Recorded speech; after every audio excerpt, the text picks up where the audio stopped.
और एक बार फिर से हम आप लोगों का विश्वजीत अकादमी में स्वागत करते हैं। आज का हमारा टॉपिक है सिनॉप्सिस, यानी आउटलाइन ऑफ सिनॉप्सिस, यानी शोध रूपरेखा का प्रारूप क्या होता है। क्या मित्रों, शोध रूपरेखा का प्रारूप क्या हो सकता है, तो इसके बारे में आज हम लोग जानकारी लेने वाले हैं।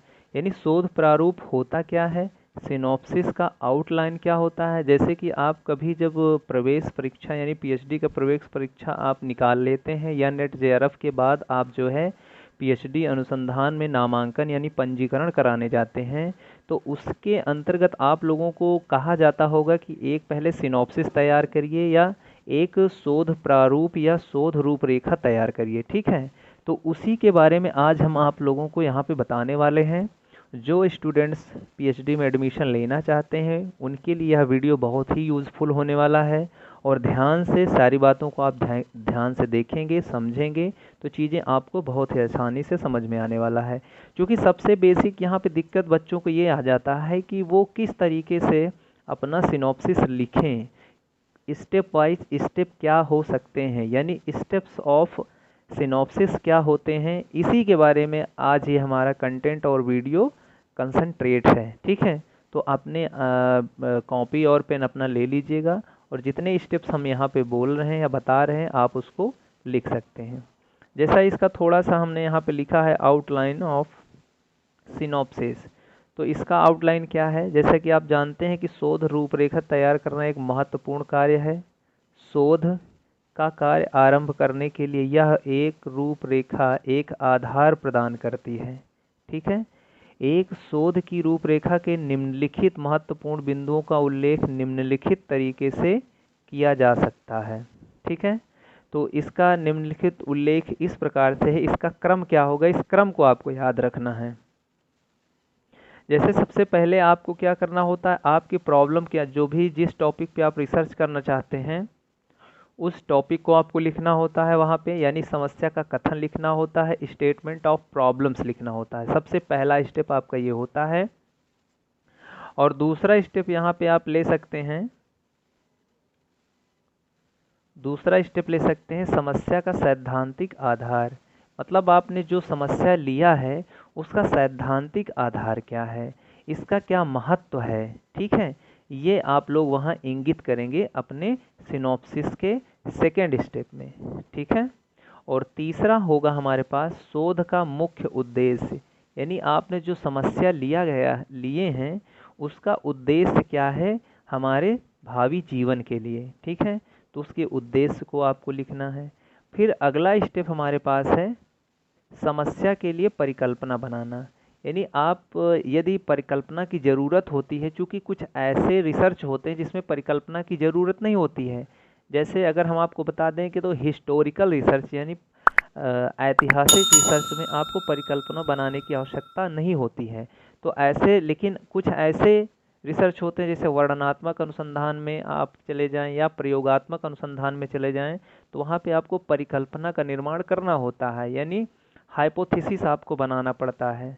तो उसके बाद आप यानी शोध का मुख्य उद्देश्य के बाद आपको परिकल्पना का निर्माण कर लेना होगा।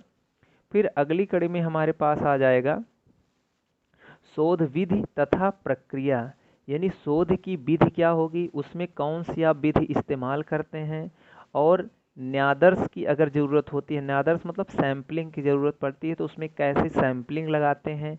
ये सारी चीज़ें आप उस समस्या के अकॉर्डिंग रखेंगे या लिखेंगे या मेंशन करेंगे। ठीक है, यानी शोध विधि तथा प्रक्रिया न्यादर्श के साथ, अगर न्यादर्श आपके पास है, न्यादर्श आपने सेलेक्ट किया है, तो शोध विधि वहाँ पे बतानी होगी और उसकी प्रक्रिया क्या होगी इसके बारे में आपको मेंशन करना होगा। फिर अगले स्टेप में चलेंगे, जब हम न्यादर्श सेलेक्ट कर लेंगे, न्यादर्श बता देंगे, तो हम उसमें सांख्यिकीय विश्लेषण इस्तेमाल करेंगे। सांख्यिकीय विश्लेषण यानी सांख्यिकीय प्रविधि अगर इस्तेमाल करना होगा तो आप सांख्यिकीय प्रविधि को इस्तेमाल करके उसका जो है हम लोग एनालिसिस करेंगे, इसी को हम डाटा ऑफ एनालिसिस बोलते हैं। ठीक है, तो सांख्यिकी का विश्लेषण करेंगे, उसके बाद हम उसमें से कुछ रिजल्ट निकालेंगे, और जब रिजल्ट निकालेंगे तो उसके बाद हमारा जो अगला स्टेप होगा शोध का महत्व तथा उपयोग आपको बताना होगा कि अब इस समस्या का जो समाधान आया है ये कहाँ कहाँ पे उपयोगी हो सकता है, इसके महत्व क्या हो सकते हैं, इसके बारे में आपको वहाँ पे वर्णन करना होगा, विवेचना देना होगा। फिर अगले स्टेप में हम लोग चलेंगे